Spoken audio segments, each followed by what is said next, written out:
Umunsi mukuru wahariwe amakomine warahimbaje mu gihugu cose, mu ntara zose no mu ntara ya Ngozi uko umwaka utashe. Muri komine Gashikanwa kuri wa gatandatu igenekerezo rya 5 Myandagaro mu 2023 ibirori bikaba vyabereye ku kibuga c'umupira w'amaguru aho musitanteri Niyibizi Theophile yabanje kwibutsa abaje bose intumbero y'uwo munsi mukuru wahariwe amakomine. Umunsi mukuru w'amakomine n'umunsi duhabwa wama uhimbazwa iminsi yose umunsi wa gatandatu ukwezi k'umunani.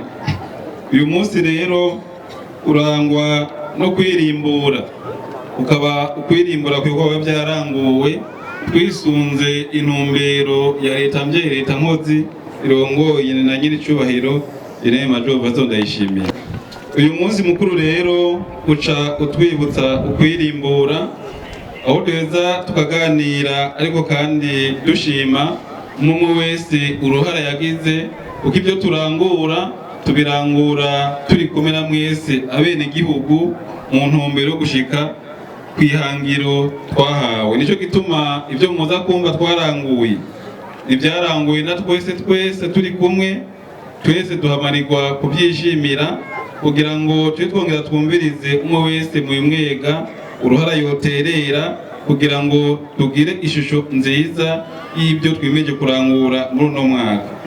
Aho twovuga nko mu bisata bitandukanye, igisata c'uburimyi n'ubworozi, igisata c'amagara y'abantu, igisata c'inyubako no gushigikirana. Mu gisata c'uburimyi n'ubworozi bari kumwe n'ababafashije kugira ikomine itera imbere muri uyu mwaka urangiye, yarashimiye ishirahamwe Ikode AMR ko yaranguye bitari bike mu kugwiza umwimbu mu bijanye n'uburimyi n'ubworozi, aho bashoboye kwegeranya impene zirenga gato 400 no mu minsi iri imbere bakaba bagiye kubashigikira kandi mwiterambere iteza imbere ikomine. Umugambi wo gushigikirana n'abasangiye urunani mwiterambere uri mu minwe ya komine, haratanzwe inka 30 ku mitumba mishasha ishika kuri 3, akaba ari ibintu byo kwishimira.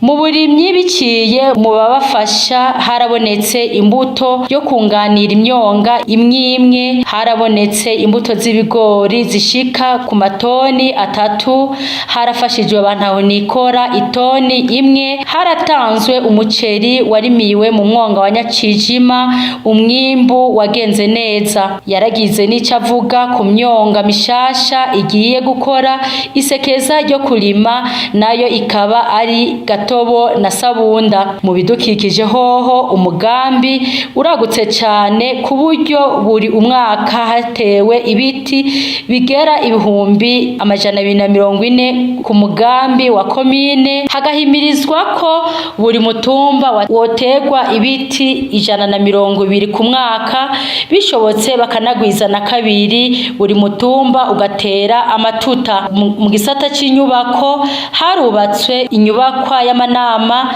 igiye guherahezwa, harubatswe amabarabara ya Ruhengeri aho ubu ibarabara rigenda neza, harubatswe amashure n'ibarabara rija mu Rusengo. Musitanteri yamenyesheje ko nibitagenze neza bigiye gukosorwa. Yarongeye aratanga ubuganuke ku mashirahamwe yakoze neza n'abantu bakoze neza. Ivyo birori bikaba vyasozerewe no gusangira ifungurwa zitetswe kirundi n'akayoga k'ibitoke kubaraho bose. Muri komine Gashikanwa, Uwimana Viviane kubw'imbonesha kure ku Gasaka Web TV.